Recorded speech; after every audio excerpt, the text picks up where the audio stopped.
어리석은 부자의 비유. 본문 먼저 찾겠습니다. 누가복음 12장 13절에서 21절 말씀. 13절과 어리석은 부자의 비유.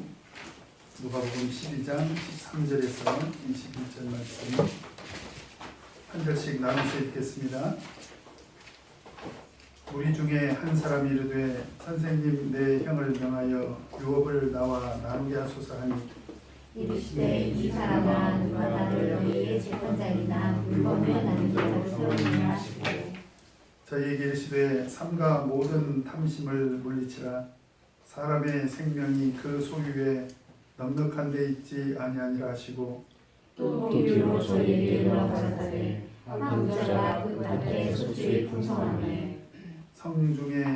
심중에 생각하여 가로되 내가 곡식 쌓아둘 곳이 없으니 어찌할꼬 하고 또 가로되 내가 이렇게 하리라 내 곡간을 벌고 더 크게 짓고 내 모든 곡식과 물건을 거기 쌓아두리라. 또 내가 내 영혼에게 이르되 영혼아 여러 해 쓸 물건을 많이 쌓아두었으니 평안히 쉬고 먹고 마시고 즐거워하자 하리라 하되 하나님의 일시에 하소서 오늘은 내 영혼을 쫓아주니 그러면 내게 한 것이 네 것이 되느냐 하셨습니다. 같이 읽겠습니다. 자기를 위하여 재물을 쌓아두고 하나님께 대하여 하늘을 지어 청정한 자가 이와 같으니라. 오늘은 부자에 관한 얘기를 하려고 하는데요. 제목이 뭡니까? 왜 어리석지? 예수님의 비유 가운데서 어리석은 자여 말씀을 하셨죠. 어리석은 부자. 부자는 어리석죠? 아닙니까? 그래서 우리 예수 믿는 사람은 부자가 돼서는 안 되겠죠? 네? 어리석은 부자입니까? 부자는 어리석다는 얘기입니까? 어리석은 부자입니다. 오늘 이 시간에 우리가 공부할 내용은 부자가 되지 말자 이제 그런 얘기가 아니라 우리 그리스도인들의 물질관 또는 재물관, 우리 그리스도인들의 바람직한 물질관, 재물관은 무엇인가를 한번 생각해 보자는 것입니다. 부자가 되자 뭐 그런 얘기도 아니고요. 또는 부자가 되지 말자 그런 얘기도 아니죠. 그렇죠? 사실은 뭐 부자는 우리가 되고 싶다고 해서 되고 되기 싫다고 해서 안 되고 그런 것 같진 않아요. 그렇죠? 그래서 우리가 부자가 되려고 한다거나 또는 부자가 되지 말자고 한다거나 부자는 어리석다고 한다거나 뭐 그런 건 아니고요. 오늘 이 말씀을 통해서 예수 믿는 사람들은 재물에 대해서 어떤 생각을 갖고 살아야 되느냐, 어떤 가치관을 가지고 살아야 되느냐라고 하는 거죠. 그래서 먼저 성경에서 말하고 있는 이 물질관을 몇 가지 좀 정리를 해본다면, 일반적으로 재물은 우리는 어떤 생각을 갖고 있습니까? 재물은 악한 것일 수 있다. 그렇습니까? 재물은 악한 것입니까? 그렇지 않죠? 우리 디모데전서 6장 10절에 보면 돈을 사랑함이 일만하게 뿌리가 된다. 그래서 재물 그 자체가 악이라고 볼 수는 없고요. 그렇죠? 그 재물 우리가 그 자체를 악이다 이렇게 규정하기는 어렵습니다. 물론 제가 지금까지 살아온 바로는 이 재물이 우리를 악으로 끌어갈 수 있는 가능성은 굉장히 높습니다. 뭐 여러분 며칠 전에 뉴스에서 보셨는지 모르겠는데 전주에서 형이 동생을 죽였잖아요. 이유가 뭐예요? 돈 때문에 있잖아요. 로또 복권에 당첨돼가지고 많은 돈이 생겼는데 그 많은 돈을 사용하는 과정에서 다툼이 생겨가지고 결국은 죄를 졌죠. 다 그렇진 않아요. 이기호 집사님이 그런 돈이 갔으면 그렇지 않겠죠. 그러나 일반적으로 봤을 때 이 재물이 우리를 악으로 이끌 가능성이 굉장히 높다. 그러나 그렇다고 해서 그 재물 자체가 악이냐? 그렇게 볼 수는 없다 이 말이에요. 우리 예수 믿는 사람들이 그렇게 볼 필요가 없습니다. 그럼에도 불구하고 성경은 돈을 사랑하는 것은 뭐라고 했습니까? 일만하게 뿌리가 된다. 그게 무슨 얘기입니까? 돈은 굉장히 위험한 측면이 있다는 거예요. 돈을 사랑하게 되면 그것으로 인해서 일만하게 뿌리가 생기더라. 지금 그런 얘기입니다. 돈은 그만큼 좀 위험한 측면이 있다라고 하는 것입니다. 그래서 예수님은 마태복음 6장에서 뭐라고 말씀하셨습니까? 사람이 돈과 재물을 겸하여 섬길 수 없느니라. 제가 그렇게 설교를 한 적이 있습니다. 얼마나 돈이 커 보이면 그랬겠어요. 그죠? 그래서 재물과 하나님을 겸해서 섬길 수 없다. 그래서 재물은 악도 아니지만 동시에 우리는 섬김의 대상도 아니라는 걸 알아야 된다. 그러니까 그 경계선에서 우리가 이 돈에 대한 가치관을 정립을 해야 된다는 거예요. 돈이 악이냐? 뭐 그렇진 않습니다. 근데 돈을 섬길 가능성도 있다는 거예요. 예수님께서 한번 보세요. 성경에 보면 그 섬김의 대상으로 제시한 것들이 우상, 그 다음에 뭐예요? 그리고 돈입니다. 그러니까 섬김의 대상은 하나님이거나 우상이거나 돈이거나, 돈이 그만큼 파괴력이 있다는 거죠. 그래서 돈은 악은 아니지만 동시에 섬기려고 해서도 안 된다. 그래서 결국 돈에 대한 가장 바람직한 가치관은 뭐냐? 우리 요한일서 3장 17절 한번 보겠습니다. 요한일서. 일만하게 뿌리가 된다는 건 디모데전서 6장 10절입니다. 디모데전서 6장 10절. 하나님과 재물을 겸하여 섬길 수 없다는 것은 마태복음 6장 24절이고 여러분들이 다 잘 아시는 구절이니까 이건 디모데전서 6장 10절, 마태복음 6장 24절, 그리고 요한일서 3장 17절 같이 한번 읽겠습니다. 시작. 누가 이 세상 재물을 가지고 형제의 궁핍함을 보고도 도와줄 마음을 막으냐. 이 세상 재물을 가지고 궁핍한 형제를 도울 수가 있다는 거예요. 이게 무슨 얘기입니까? 돈을 잘 사용하기만 하면, 그렇죠? 사랑을 실천할 수가 있다는 거예요. 그렇죠? 그래서 돈이라고 하는 것은 잘 사용하는 것이 우리 그리스도인들에게 가장 중요한 가치다라고 하는 것입니다. 그죠? 이걸 인식하고, 재물이 악은 아니에요. 그렇다고 섬길 수도 없습니다. 다만 이 돈을 지나치게 사랑하는 것은 일만하게 뿌리가 될 수가 있다.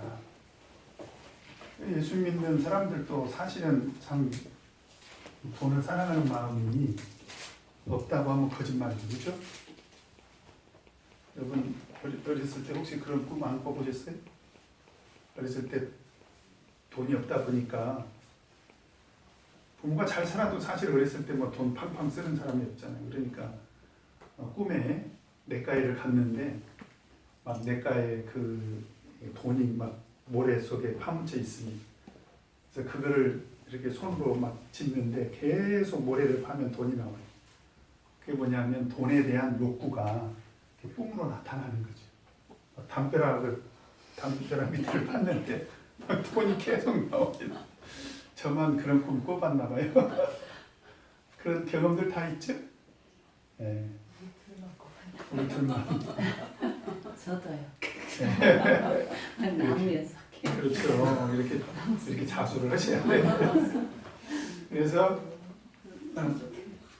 서점에 가보면 예수님 다음으로 돈이 좋아요. 그런 책도 있어요. 그 마음 속에는 누구에게나 이 돈을 사랑하는 마음이 있다라고 하는 거죠. 자, 그래서 오늘 이 시간에는 이 어리석은 부자의 비유를 통해서 예수님께서 그리스도인의 물질관, 재물관은 어떻게 해야 되는지를 가르쳐주고 있습니다. 자, 그래서 오늘 말씀을 같이 한번 공부를 해보도록 하겠습니다. 자,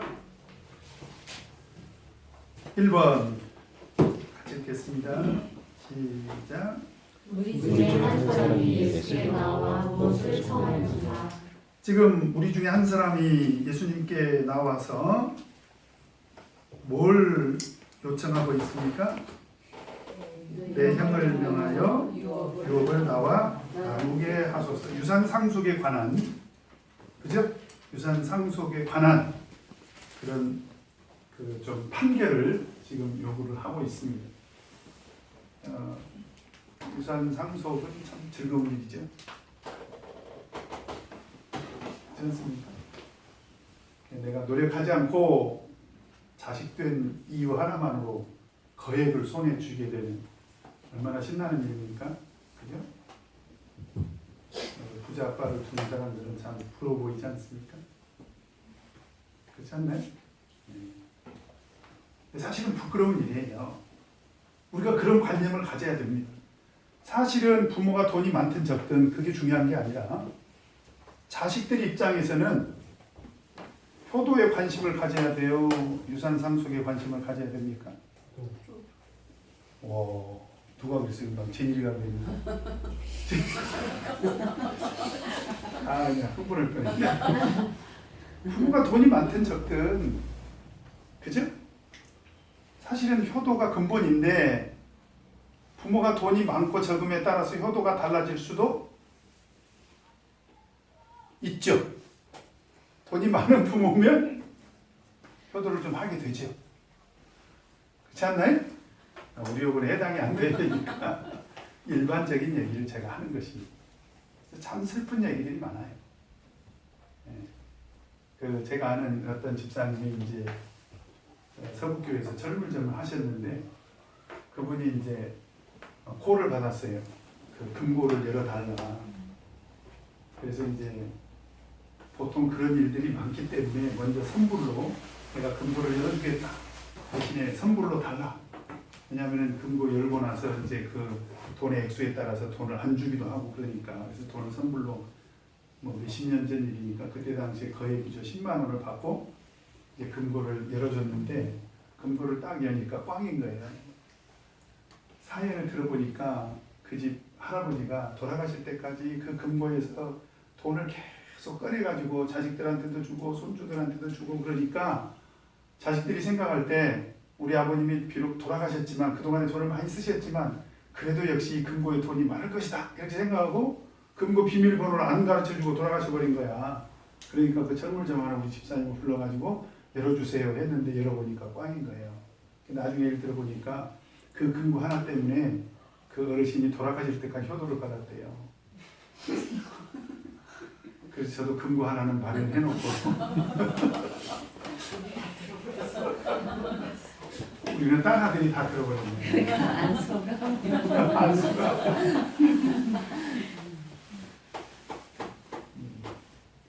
자, 지금 유산 상속에 대해서 그러나 그럼에도 불구하고 여러분 이 유산 상속에 대해서 성경에도 많진 않지만 하나님께서 율법으로 이제 정한 것이 있습니다. 신명기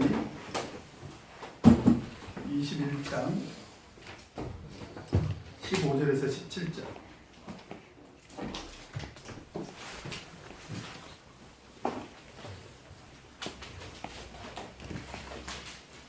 신명기 21장 15절에서 17절.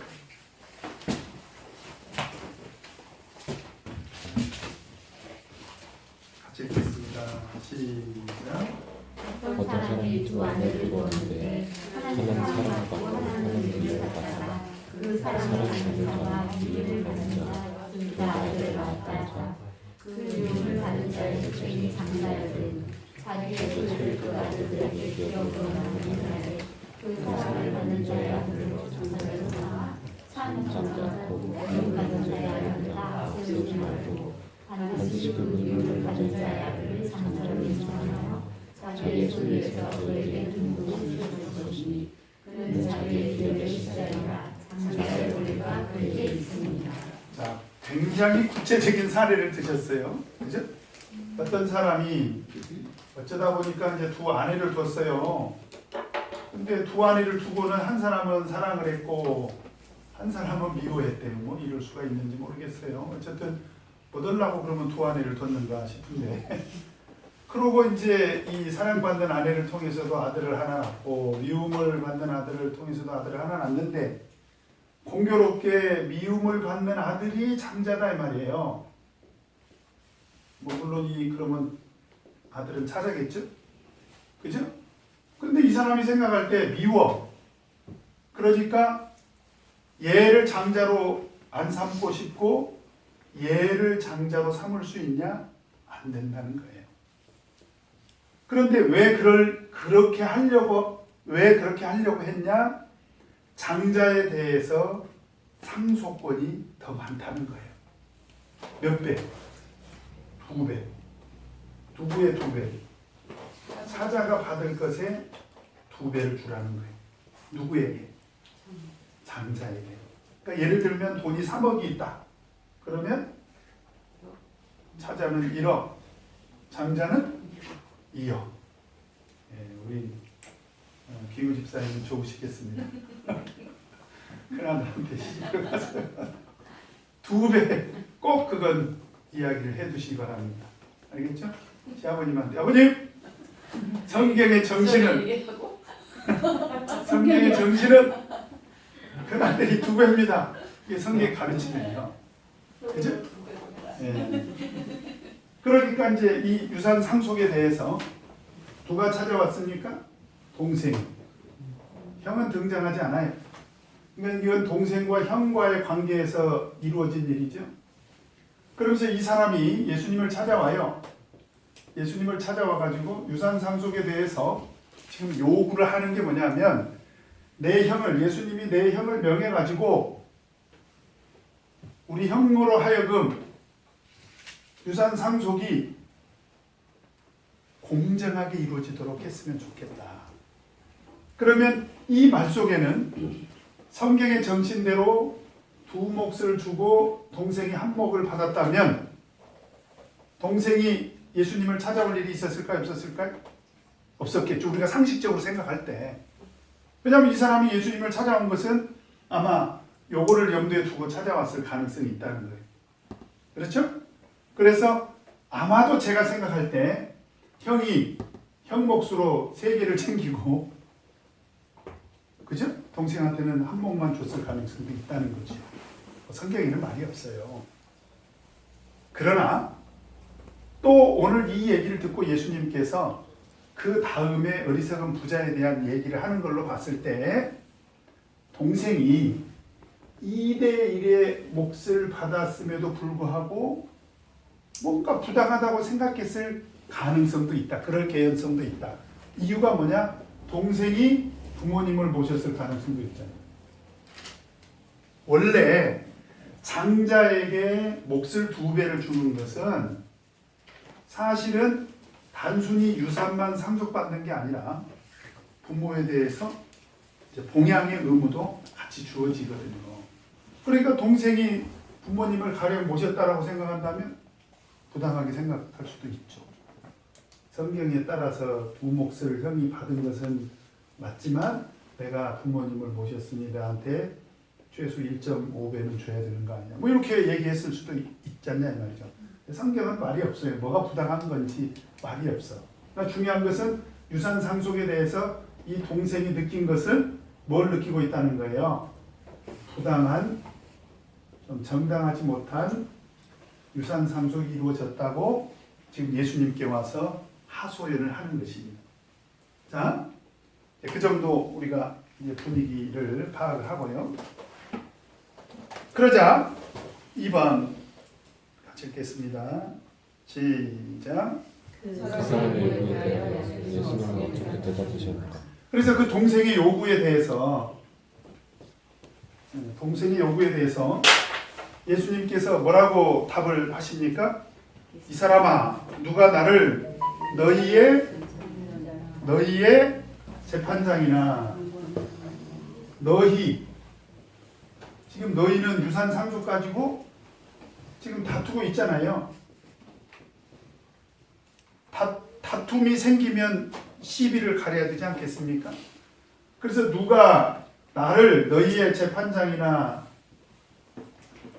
또는 물건을 물건은 재물을 말하는 거죠. 물건을 나누는 자로 세웠느냐 무슨 얘기입니까? 나는 너희의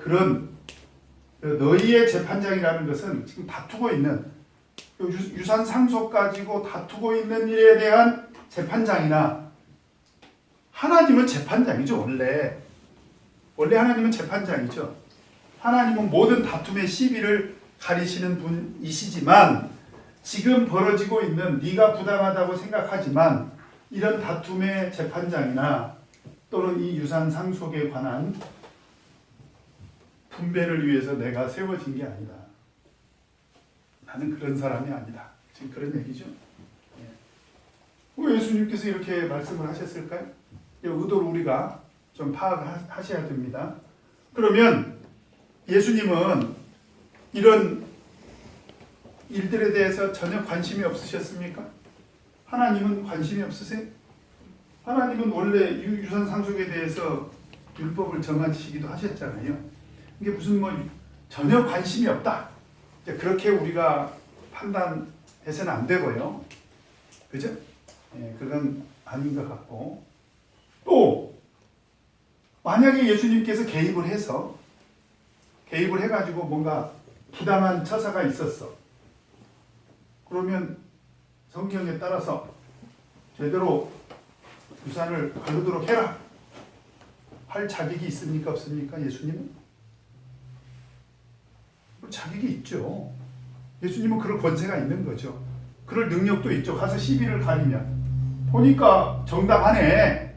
동생 너 그냥 더 이상 형하고 다투지 말고 앞으로 유산 상속에 대해서 더 이상 시비 걸지 마. 이렇게 할 수도 있는 거죠. 예수님은 그럴 권세나 능력이 충분히 저는 있다고 생각을 합니다. 그런데 예수님께서 이런 말씀을 하신 이유가 있어요. 이런 말씀을 하신 것은 뭐냐면 동생이 갖고 있는 관심에 대해서 예수님께서는 뭔가 그 이상의 눈을 뜨게 해주시려고 하는 뭔가 다른 의도가 있었다는 거예요. 뭔가 다른 의도. 그죠? 네. 그 의도가 뭐냐? 그게 이제 오늘 예수님께서 비유로 하시고자 하는 그런 의도와 동일합니다.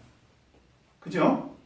그러니까 예수님께서 사실은 근본으로 들어가 보면 예수님은 재판할 수 있고 물건을 나누는 그런 권세가 있기도 해요.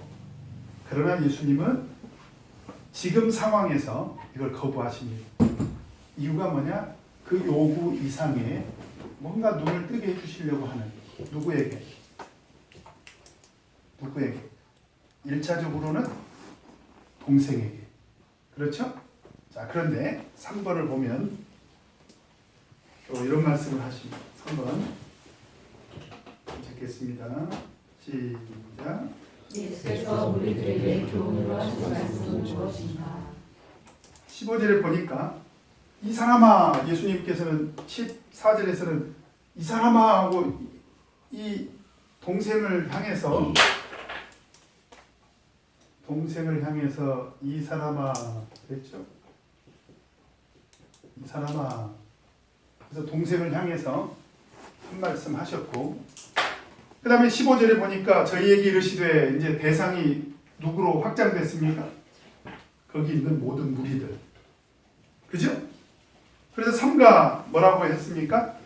모든 탐심을 물리쳐라. 예수님께서는 두 번째로 저희에게, 이 저희라고 하는 것은 사실은 여기에는 누구도 포함되는 거예요?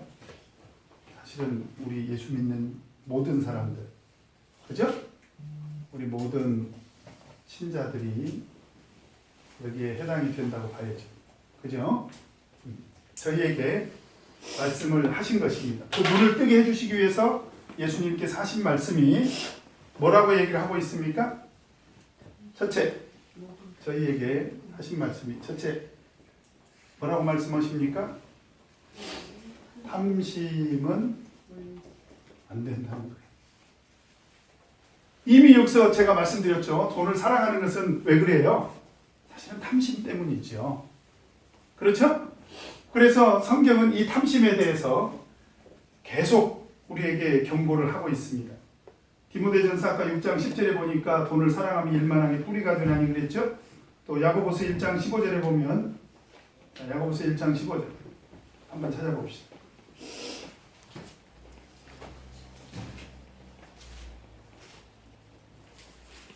야고보서 1장 15절 같이 읽겠습니다. 시작. 욕심이 잉태한 즉, 욕심도 탐심이죠, 그죠? 그래서 욕심이 죄를 낳고 죄가 장성하면 결국 죽음에 이르게 되더라. 그런 얘기죠. 또 골로새서 3장 5절에 보니까 한번 찾아보십시오.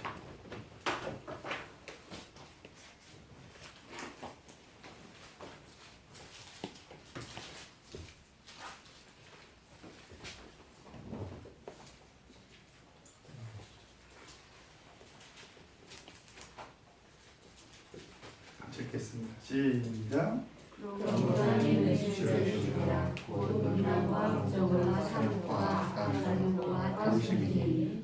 탐심은 우상숭배이라. 사실은 이 탐심이라는 건 뭐예요? 탐심은 만족할 줄 모르는 욕심을 말하는 거예요. 가령 내가 돈을 1억을 모아야 되겠다. 근데 1억을 모아놓고도 사람들에게 거짓말합니다. 나 돈 없다. 탐심 때문인 거죠. 사실. 물론 지혜로 우리가 말할 때도 있어요. 왜냐하면 친구가 눈이 뒤집혀가지고 돈에 눈이 뒤집혀가지고 막 돈을 꼬러왔어. 참 그럴 때 자기 호주머니에 1억이 있는데 나 돈 여기 1억 있네 이렇게 말하기는 참 어렵죠. 그리고 사실 돈이라는 것은 내 호주머니에 있다 하더라도 내가 마음대로 쓸 수 있는 돈은 아니지 않습니까? 그렇죠? 그런데 사실은 돈에 대한 욕심에 눈이 어두우면 사람은 거짓말도 하고요. 그죠? 왜 그렇습니까? 더 많은 돈을 벌기 위해서 그렇게 되더라. 그 다음에 두 번째로 사람의 생명은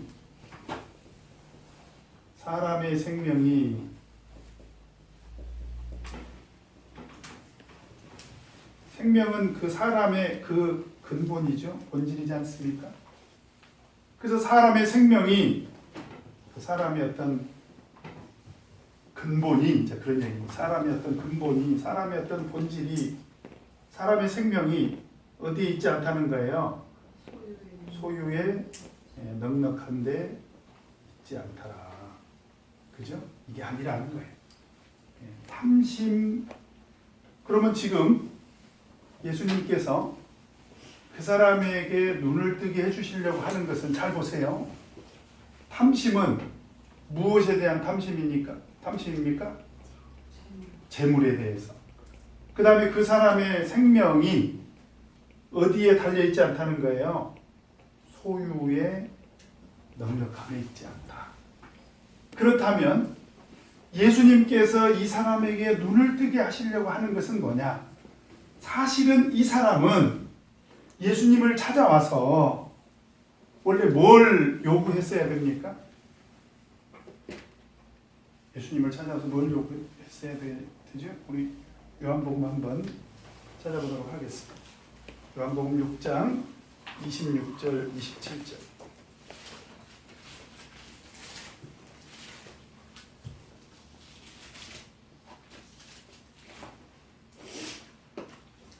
요한복음 6장 26절, 27절 같이 읽겠습니다.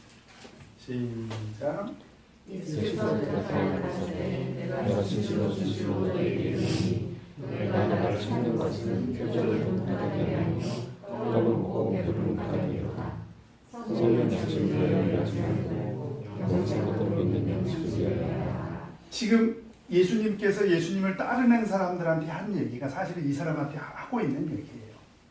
이 사람들이 지금 오병이어의 사건 뒤에 예수님을 열심히 따라다니지 않습니까?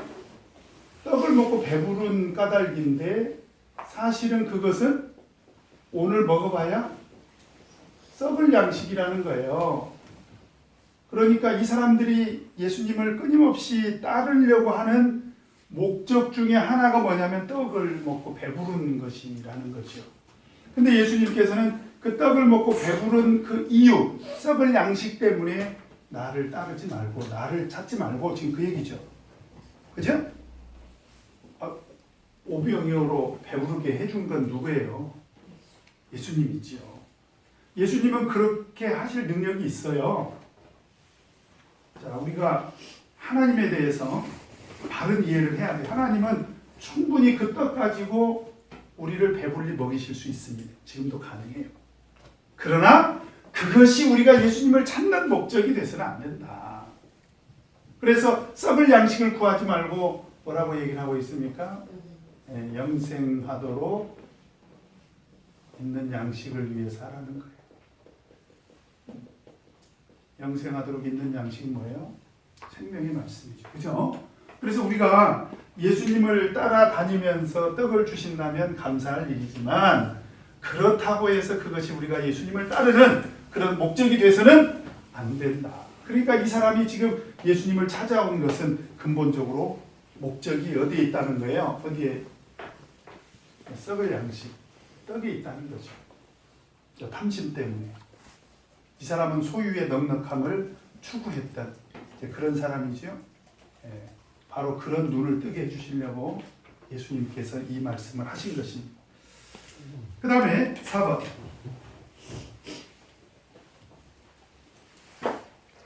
같이 읽겠습니다. 시작. 예수께서 비유로 하신 말씀의 주인공은 누구냐? 자, 이 말씀을 이제 조금 더 강조하기 위해서 예수님께서 지금부터 이제 비유로 말씀을 하십니다. 비유로 말씀을 하시는데 비유로 예수님께서 하신 말씀을 보니까 한 부자가 등장을 합니다. 한 부자. 자, 한 부자. 어떤 부자? 부자. 그런데 이 부자가 얼마나 부자냐? 그 밭에 소출이 어떻게 됐습니까? 풍성해졌다는 거예요. 소출이 풍성했다. 소출이 풍성했다는 것은 이 사람이 재산이 많아졌다는 거예요. 그렇죠? 이 사람은 아주 재산 증식의 달인입니다. 재테크에 아주 소질이 있는 사람. 뭐 이거 나쁘다고 볼 수가 없죠. 만약에 이 사람이 이걸 정당한 가정입니다. 정당한 과정을 통해서 재산을 증식하고 그것으로 인해서 많은 재물을 소유했다면 그걸 우리가 비난할 수는 없는 거죠. 그죠? 그래서 한 부자가 소출이 풍성해졌습니다. 그 다음에 5번 같이 읽겠습니다. 시작. 밭에 소출이 풍성한 부자가 마음으로 기뻐하는 것은 무엇인가? 자, 이 사람이 소출이 풍성해지니까 고민이 생겼어요. 고민이 어떤 고민이 생겼습니까? 17절에 보니까 심중에 생각하여 가로되 내가 곡식 쌓아둘 곳이 없으니 어찌할꼬 지금 이렇게 고민을 하고 있습니다. 근데 원어에 보면 이 곡식 앞에 에고라는 단어가 하나 들어가 있어요. 에고라는 것은 그러니까 내 곡식.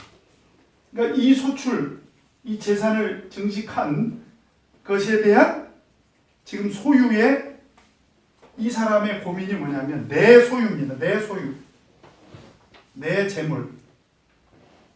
이 사람의 고민이 뭐냐면 내 소유, 내 재물. 그죠? 내 모아놓은 이 재물, 이 재물을 어떻게 해요? 쌓아둘 곳을 걱정하고 있습니다.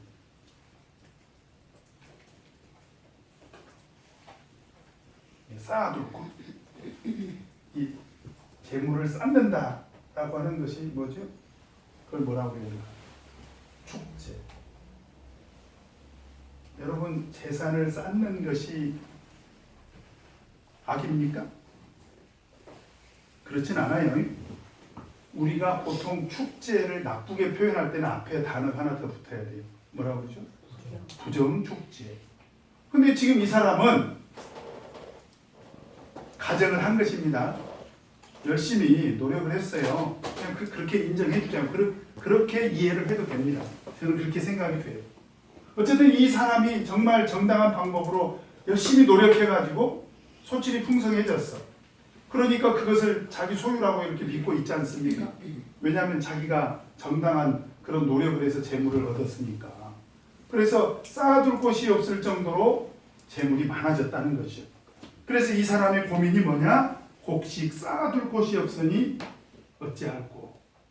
이걸 고민하고 있는 거예요. 그죠? 이 사람의 고민은 지금 어디서부터 시작이 된 것입니까? 재물이 많아졌어요. 그것이 누구의 노력으로 이루어진 것입니까? 정당한 자기 노력으로. 그래서 정당한 자기 노력에 의해서 생긴 재물이기 때문에 이거를 어떻게 해서든지 쌓아둬야 되겠는데 쌓아둘 곳이 없는 거예요. 쌓아둘 곳이 없어요. 이게 이제 이 사람의 고민이죠. 그 다음에 시작. 부자는 그 걱정거리를 해소하기 위하여 어떠한 계획을 세우는가. 그래서 18절 19절을 보니까 또 가로되 내가 이렇게 하리라. 이 사람이 이제 이 문제를 해결을 한 거죠. 이 문제를 해결하기 위해서 이 사람의 해결책이 뭐냐? 그죠? 여러분, 이 사람의 고민과 이 사람의 해결이 사실은 이 사람의 사람 됨됨이를 우리가 엿볼 수가 있는 것입니다. 지금 우리가 세상살이 하면서 우리 고민이 있잖아요. 또 그 고민에 대해서 해결을 하지 않습니까? 사실은 그것이 바로 나요. 나라는 사람이 지금 어떤 고민을 하고 있고 그 고민에 대해서 내가 어떻게 해결하는 것이 나의 정체성입니다. 우리 신앙인의 어떤 정체성을 이걸 통해서 우리가 들여다볼 수 있는 거죠. 그래서 이 사람이 이 문제를 어떻게 해결하려고 하느냐? 오늘 18절을 보니까 내가 이렇게 하리라. 어떻게 하겠다는 거예요? 내 곡간을 헐고 어떻게 하겠다고요? 첫 번째, 내 곡간을, 내 소유에 대해서 내 곡간을 헐고 어떻게 하겠다고요? 확장하겠다. 그죠? 우리가 한 달 소득이 늘어나면 어떻게 해요? 저축을 늘리죠? 그렇지 않나요? 부동산을 늘리죠? 그렇지 않나요? 왜? 그게 재산을 쌓아가는 것이니까. 그 사람이 그렇게 해결했다 이 말이죠. 자, 내 곡간을 헐고 더 크게 짓고, 그래서 어떻게 하겠다는 거예요? 내 모든 곡식과 물건을 거기 쌓아두리라. 이 사람이 결국 내린 해결책은 뭐냐? 반드시 축제는 해야 되겠다는 거예요. 축제는 반드시 내가 해야 되겠다. 재산은 반드시 쌓아가야 되겠다. 그래서 우리가 한 단면을 들여다본다면 이 사람은 재산을 늘려가는데 계속 관심이 있다는 거예요. 어떻게 해서라도 자기 곳간을 늘려서라도 축제를 하겠다. 이런 재산을 쌓아두는데 아주 집착하는 그런 전형을 보여주고 있습니다. 그 다음에 19절을 보면 또 내가 내 영혼에게 이르되 뭐라고 얘기를 하고 있습니까? 여러 해 쓸 물건을 많이 쌓아두었으니 이 한 해 농사 지은 걸로 여러 해 쓸 물건을 쌓아뒀다는 거예요. 우리가 이제 젊어서 열심히 이제 이렇게 일을 하면 노후를 대비하지 않습니까? 그래서 이제 연금을 한 달에 한 300만 원 정도 탈 수 있도록 대책을 세워놓으면 어때? 안심이 되죠? 우리 집사님 그렇지 않나요? 너무 높게 잡았나요? 이 사람은 300만 원이 아니라 한 3천만 원 정도 쓸 만큼 준비해놨을는지는 모릅니다. 그러니까 이 사람이 어떻게 하겠다는 거죠. 네?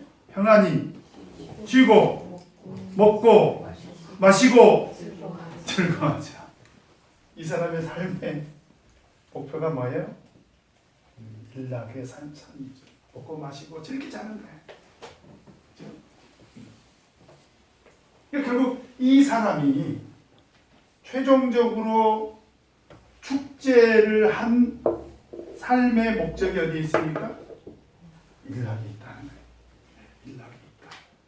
그래서 사실은 성경에서 이런 삶에 대해서 어떻게 지적하고 있습니까? 우리 디모데전서 5장 6절 한번 보겠습니다. 디모데전서 5장 6절 같이 읽겠습니다. 시작.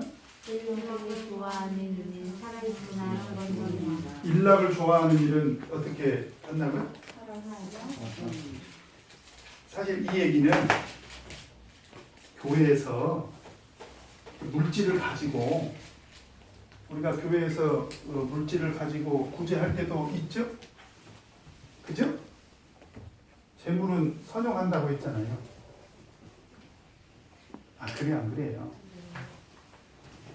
근데 우리가 교회에서 돈을 쓸 때도 궁핍하다는 이유로 도와야 되지만 성경이 우리들에게 가르쳐주는 또 하나의 정신은 뭐냐? 가난하다는 이유만으로 돕는 것은 위험할 수 있다는 거예요. 지금 디모데전서에서 하는 얘기가 그 얘기입니다. 그래서 과부들을 도울 때 일락을 좋아하는 사람은 가난해도 돕지 말라는 거예요. 한번 생각해보세요. 여러분들 가난하다고 교회에서 도왔더니 그거 가지고 가서 술 먹고 담배 피고 노름하는 데 쓰고 그러면 교회에서 구제 계속 할 수 있습니까? 없습니까? 그건 곤란하죠. 일락을 좋아하는 사람은 그 구제의 대상에서 빼라는 거죠. 그래서 일락을 좋아하는 것은 살았으나 죽은 자다라고 하는 거죠. 그 다음에 누가복음 8장 14절에 보면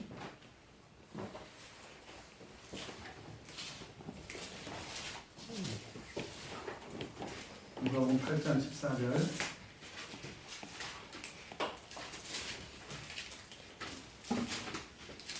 같이 읽겠습니다. 시작. 가시적에 떨어졌다는 것은 말씀을 듣는 자니 지금 이 세의 연애와 죄와 일락의 기운이 막혀 온전히 결실치 못하는 자. 지금 예수님의 씨 뿌리는 비유 중에 가시떨기에 뿌리운 자가 열매를 못 맺잖아요. 열매를 맺지 못하는, 신앙이 성장하지 못하는 이유가 세 가지가 제시가 되어 있습니다. 첫째는 염려, 그 다음에 죄의 유혹, 그 다음에 일락. 그게 안 된다는 거예요, 이거는. 근데 이 사람은 온전히 그 삶의 목적이 축제에 있었고 일락에 있었다. 지금 예수님께서 비유로 하신 이 부자의 비유입니다. 그죠? 자, 이 사람에 대해서 7번 같이 읽겠습니다. 시작.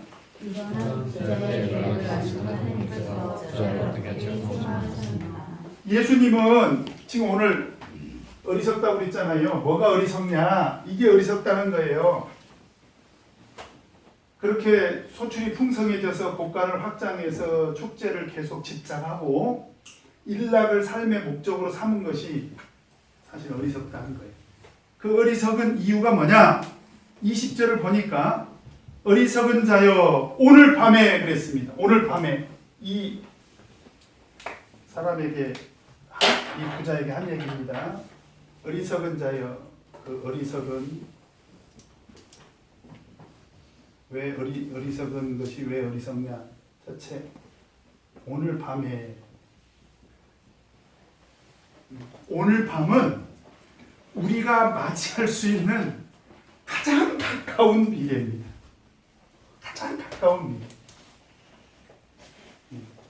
그 오늘 밤에 어떤 일이 일어날지 지금 이 사람은 알고 있다 모르고 있다. 모른다는 거예요. 모른다. 그리고 준비했을까요? 안 했을까요? 전혀 준비 안 했죠. 왜냐하면 여러 해 동안 일락을 즐기는 건 준비했어요. 이를테면 뭐 노년에 뭐 연금도 다 들고 뭐 암보험도 들고 그죠? 네? 또 뭐가 있어요? 상해보험도 들고 다 요즘 사람들 보면 아이고 죄송합니다. 보험 드는 걸 제가 시비 걸라고 그런 건 아니야. 저는 천국보험하고 국민건강보험밖에 없어가지고 보험 든 게 없어서 보험에 대해서 제 입에서 말이 안 나오잖아. 근데 보험 근데 어떤 분은 그래놓고 교통사고로 돌아가신 분도 봤어요. 제가. 그죠? 모르는 거예요. 일반적인 이 사람만 그런 게 아니에요. 사실 누구나 다 마찬가지인데 네가 오늘 밤에 어떤 일이 일어날지 생각해 봤냐. 미래에 대해서 너는 모르지 않냐. 그래서 성경은 우리에게 뭐라고 이 미래에 대해서 뭐라고 얘기하고 있습니까? 우리 야고보서 4장 14절 한번 보겠습니다. 야고보서 4장 14절.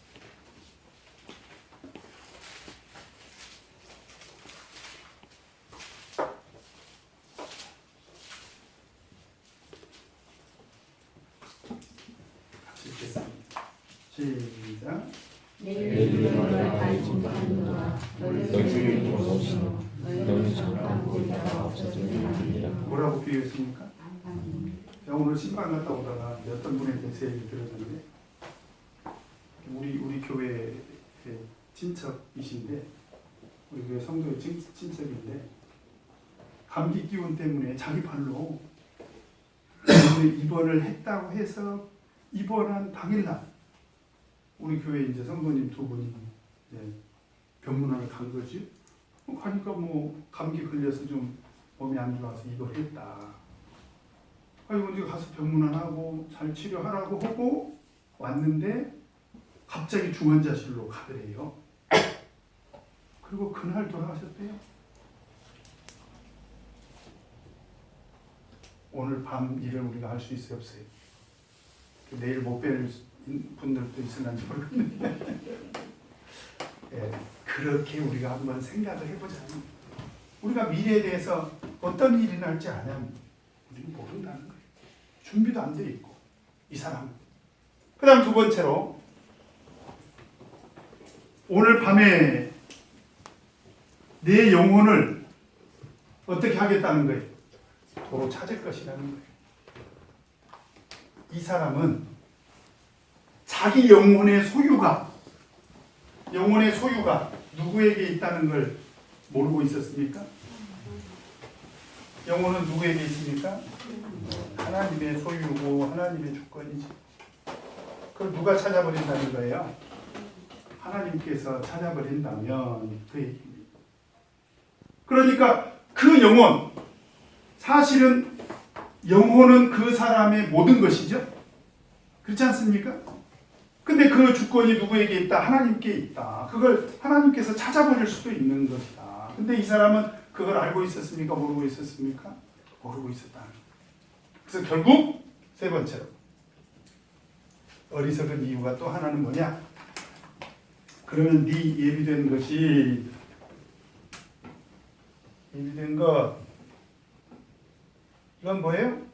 이 사람이 인생을 통해서 일락을 위해서 준비한 모든 축제를 말하는 거지 않습니까? 축제한 재산.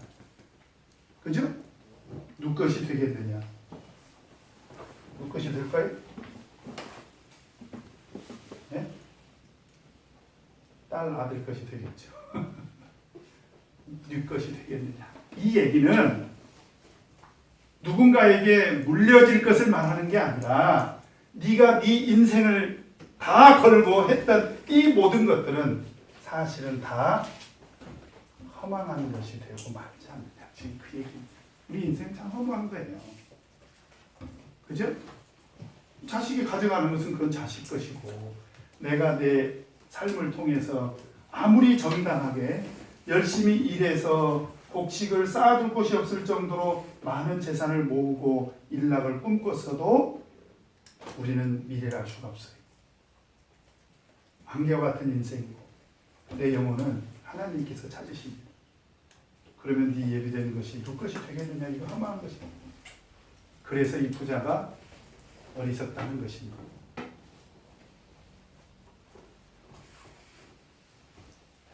자, 이해가 되십니까? 이 비유의 내용입니다. 비유의 내용을 그냥 제가 지금까지 설명을 한 거예요. 자, 그 다음에 8번 같이 읽겠습니다. 시작. 예수께서 이 비유를 통하여 가르쳐 주시고자 하는 무엇인가? 자, 21절 같이 읽겠습니다. 시작. 자기 위하여 재물을 쌓아두고 하나님께 대하여 그 집을 던진 자가 이와 같으니라. 그래서 결국 예수님께서 이 비유를 말씀하신 것은 뭐냐? 잘 보세요. 떡을 추구하는, 썩을 양식을 추구하는 사람들의 삶은 부자는 될 수 있을 수 있다 이거예요. 그죠? 자기 뭐라고 그랬어요? 자기를 위하여 재물을 쌓아둔, 자기를 누구를 위해서요? 자기. 이 부자가 자기를 위해서는 재물을 쌓았죠. 그렇죠? 그런데 누구에 대해서는 하나님께 대하여는 부요치 못한 자가 됐다. 이런 삶이 부자예요, 부자. 한 부자, 자기에 대해서는 부자야. 그런데 이런 삶이 이 부자는 하나님께 대해서는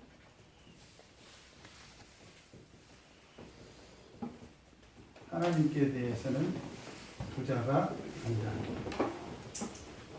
그죠?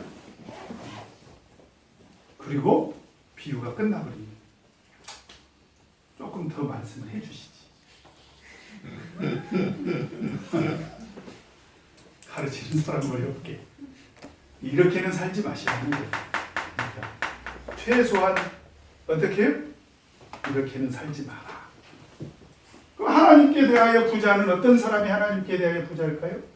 자, 우리가 성경을 보면 하나님께 대하여 부자인 것을 우리가 알 수가 있습니다. 자, 우리 마태복음 6장 20절 같이 읽겠습니다. 시작.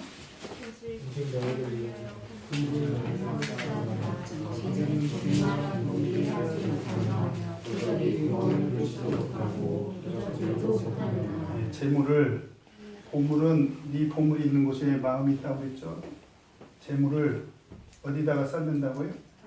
네, 하늘에 세상 창고에다가 내 곳간에다가 쌓는 데만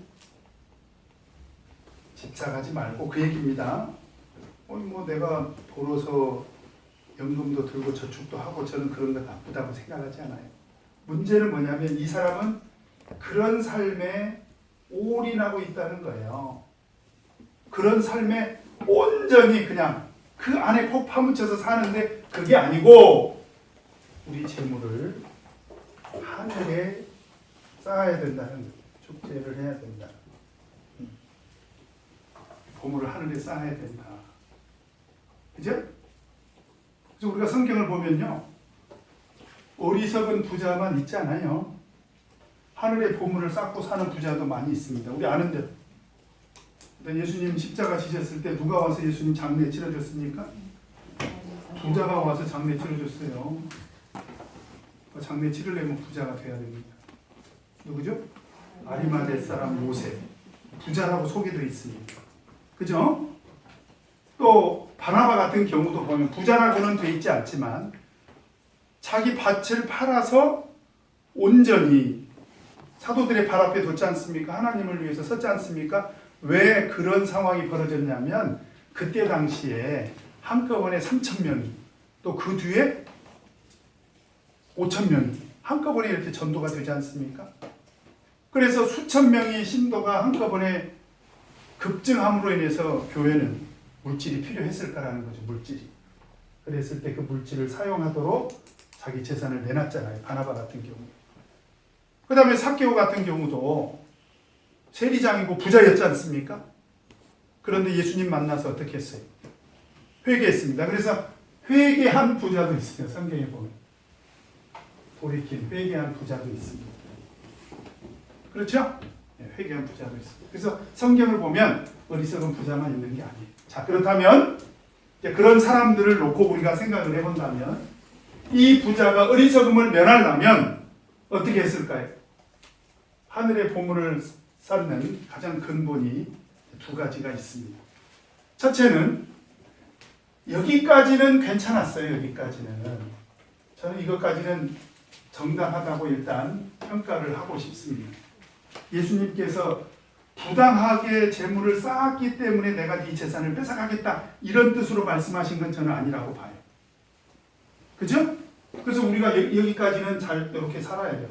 정당하게 소출이 풍성하도록. 그죠? 유지연 자매님 돈을 많이 버시기 바랍니다. 네, 재테크 기술을 잘 해가지고 여기까지는 와야 돼요. 여기까지는. 근데 성경을 보면 여기서부터 우리 고민이 시작이 돼야 됩니다. 우리 고민이 어떻게 시작이 돼야 됩니까? 우리 보물을 하늘에 쌓는 것으로 고민을 시작해야 돼요. 그래서 성경이 우리에게 가르쳐 주는 건 뭐예요? 첫째, 그 수확에 대해서, 성경은 그 소출에 대해서 우리에게 뭘 가르치고 있습니까? 성경은 끊임없이 우리에게 그 소출에 대해서 어떤 가르침을 줘요? 첫 수확, 첫 열매, 소출의 첫 것은 누구에게 돌리라는 거예요? 그 일부잖아요. 일부. 사실은 첫 열매는 아주 극히 일부거든요. 심지어 6월절에 드리는 곡식은 그냥 단 하나입니다. 단 하나. 곡식 단 하나. 그럼에도 불구하고 하나님은 그 첫 열매를 유난히 강조하신 이유가 무엇입니까? 그 소출의 근원에 내가 정당하게 노력한 것도 맞지만 사실은 그 정당한 노력 이전에 누구의 돌보심이 있었다는 걸 잊지 마라. 하나님의 돌보심이 있었다는 걸 잊지 말라는 거예요. 그러니까 성경은 그 수확에 대해서, 우리 재물에 대해서 반드시 누구에게 먼저 감사하라는 것입니까? 하나님께 감사하라는 거죠. 그죠? 그래서 출애굽기 23장 16절에 보면 그 첫 열매에 대한 규정이 나옵니다. 우리 한번 찾아볼까요? 출애굽기 23장 16절.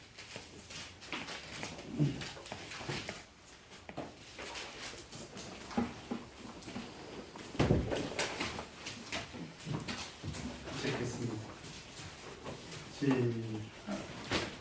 맥주처럼 치리라. 이는 내가 수고하여 밭에 뿌린 것에 첫 열매를 거두었느니라. 수산절을 지키라. 이는 내가 수고하여 이룬 것을 거두었느니라. 그래서 여러분들 잘 보시면 이스라엘의 3대 절기가요.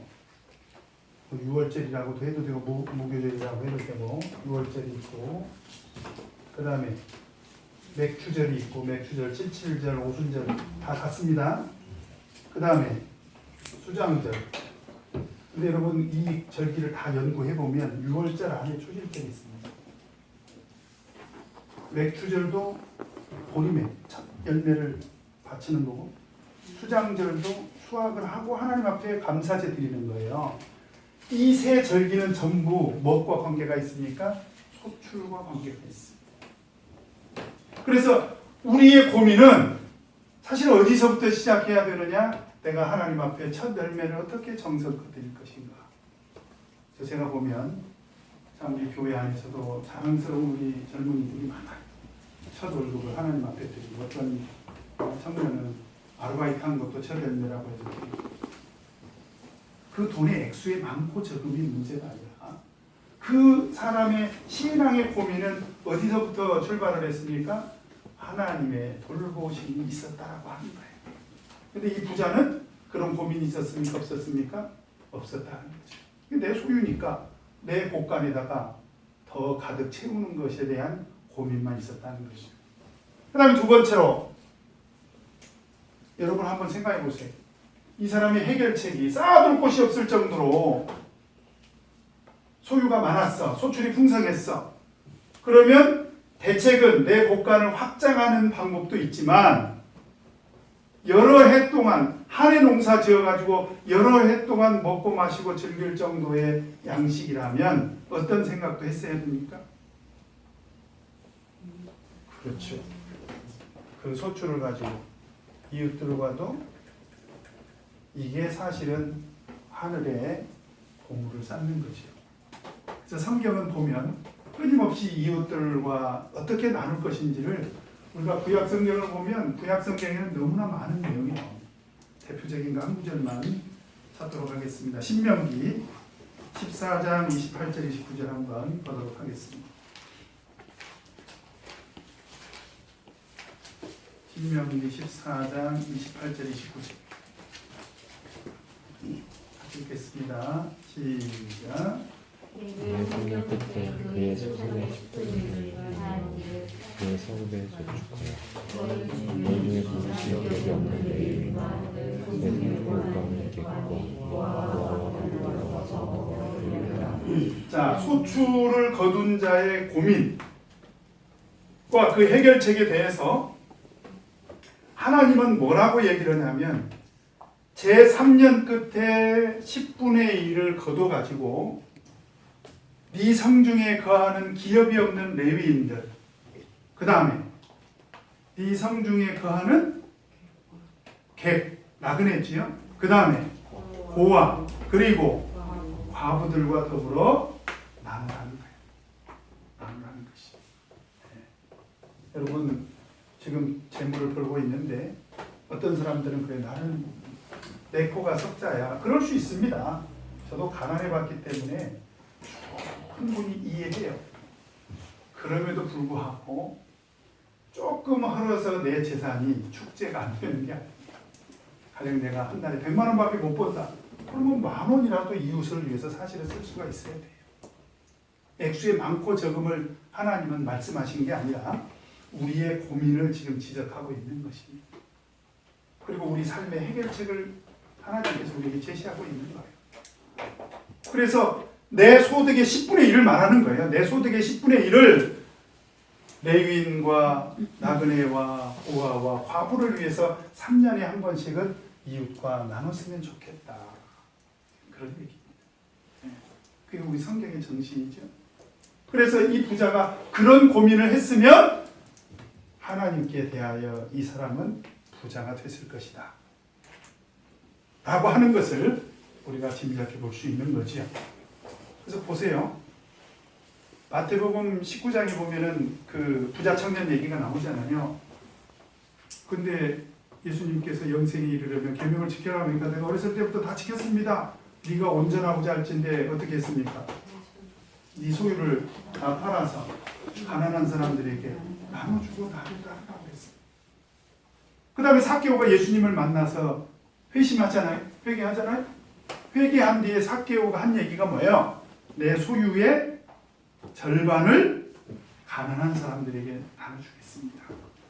그 왜 부자 청년에게 예수님이 그런 얘기를 했고 삭개오는 회개한 뒤에 왜 그런 고백을 하냐 이 말이죠. 그게 하나님의 뜻인 것을 너무나도 잘 알고 있었던 거죠. 그래서 우리가 소득의 11조도 하늘에 쌓는 것 중요하지만 이웃과 나누는 것도 역시 그 못지않게 중요하다라고 하는 것을 우리가 알아야 됩니다. 그것이 바로 이 재물에 대한 하나님께 대하여 부자인 것에 대한 가르침이다라고 하는 것입니다. 그래서 우리는 어리석은 가난뱅이는 되지 마시고 어리석은 부자도 되지 마시고 현명한 지혜로 그런 부자들이 다 돼서 하늘의 재물을 꼭 쌓고 살아가시는 그런 부자가 되시길 바랍니다. 예, 지연자님만 아멘. 지연자님만 계속 부자에 대해서 그죠? 예, 저는 예수 믿는 사람들이 부자 됐으면 좋겠어요. 왜 그러냐면 이 세상 재물이 지금 악용되는 게 많습니까? 선용되는 게 많아요? 악용되는 게 많으니까 예수 믿는 사람들이 하나님께 구해서 하나님의 도우심을 많이 구해가지고 좀 재산을 많이 모아서 부자가 돼서 그래서 좀 선한 일을 많이 해야 되지 않겠습니까? 그죠? 꼭 그렇게 되기를 바랍니다. 자, 그러면 이제 내 삶에 적용하기로 넘어가도록 하겠습니다. 1번 같이 읽겠습니다. 시작. 예수께서는 여호와의 나에게 청을 받으시고 살아계신 이유를 속에 넉넉하게 있지 않느냐고 하셨습니다.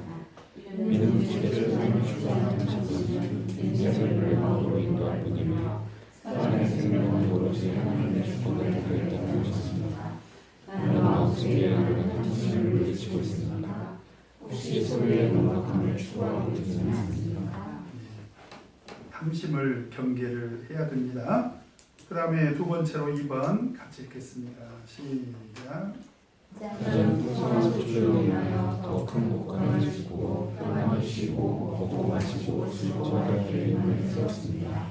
부자는 가난한 이웃을 돕는 것과 물질을 주신 하나님께 대한 감사에는 전혀 관심이 없고 오로지 물질을 쾌락을 즐기는 것이었습니다. 나는 하나님이 주신 물질로 이웃을 계속 돌보고 있습니까? 또 하나님께서 서로 감사를 드리고 있습니다.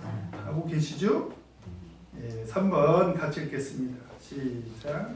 예수께서는 저를 위하여 질문을 쌓아두고 하나님께 대하여 질주신 자들은 어리석은 자라고 하셨습니다.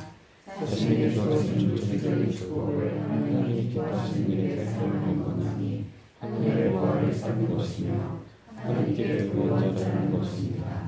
나는 자기를 위하여 재물을 쌓아두고 있지는 않습니까? 나는 지금 하늘의 보화를 쌓아두고 있습니다. 적용 포인트 같이 한번 읽고 마치겠습니다. 시작. 예수께서는 이상 상승의 문제를 해결하기보다는 마음의 탐심을 물리치는 것이 시간을 주문하셨습니다.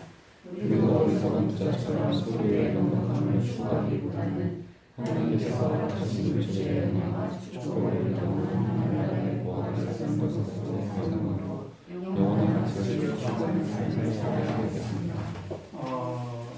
요즘 신용이 중요하죠. 신용. 은행에서 신용 없으면 돈 빌려줘요? 안 빌려줘요?